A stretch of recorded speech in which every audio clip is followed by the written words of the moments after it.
আজকে আপনাদেরকে এরকম একটা সেটিংস দিব, সেই সেটিংসে আপনাদের অনেক ভিউ বেড়ে যাবে। অবশ্যই সেটিংটা পুরো মনোযোগ দিয়ে দেখুন। আমি বেশি দেরি করব না, আপনাদেরকে ডাইরেক্ট নিয়ে যাচ্ছি। আমি ফেসবুক, এখানে দেখুন আমি ফেসবুক প্রোফাইলে চলে গেলাম। ফেসবুক প্রোফাইলে চলে যাওয়ার পরে দেখুন আমি কিছু একটা আপলোড করবো, তো সেটা কীভাবে আপলোড করতে হয় পুরো ডিটেলস আপনাদেরকে বলে দিব। দেখুন এখান থেকে আপনাদেরকে রিলসটা আপলোড করতে হবে।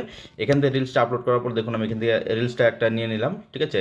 এখানে রিলসটা নেওয়ার পরে এখানে আপনার কিছু লিখে দিবেন। কিছু লেখার পরে এখানে আপনি লিখতে পারেন, নাও লিখতে পারেন। তো এখান থেকে বেরিয়ে যাবেন। এখান থেকে বেরিয়ে গিয়ে আপনি দেখুন এখানে লিখবেন, ঠিক আছে। এখানে লিখবেন আমি যেরকম লিখে, তো এখানে দিয়ে দিলেন। তো এখানে আবার হ্যাশট্যাগ ইউজ করবেন। এখানে হ্যাশট্যাগ ইউজ করবেন কি আমি দেখিয়ে দিচ্ছি। হ্যাশট্যাগ রিলস ভাইরালস দিয়ে দিবেন, নেক্সটে দিবেন ভাইরালস, তারপর আবার নেক্সটে দিবেন রিলস ভাইরালস ফেসবুক, তারপর আবার নেক্সটে দিবেন ট্রেন্ডিং, ঠিক আছে। এতটুক দিলেন। এতটুক দেওয়ার পরে আপনাকে এখানে কেটে দেবেন, ঠিক আছে। কেটে দেওয়ার পরে এই যে এখানে অপশানগুলো আসছে দেখছেন, এই যে এখানে দেখুন এই যে অপশানটা আছে, এই অপশানটাতে টাচ করবেন, ঠিক আছে। এখানে টাচ করার পরে দেখবেন এখানে তিনটে অপশান দেওয়া আছে,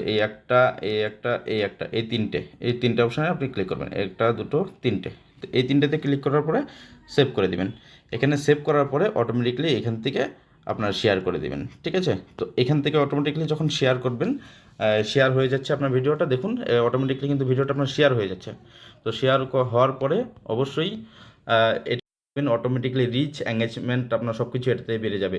অবশ্যই যেভাবে বলেছি সেভাবে যদি করেন, অবশ্যই আপনি দৈনিক করে যান, দেখবেন অটোমেটিকলি আপনার ভিউ বেড়ে যাবে, অনেক ভিউ বেড়ে যাবে।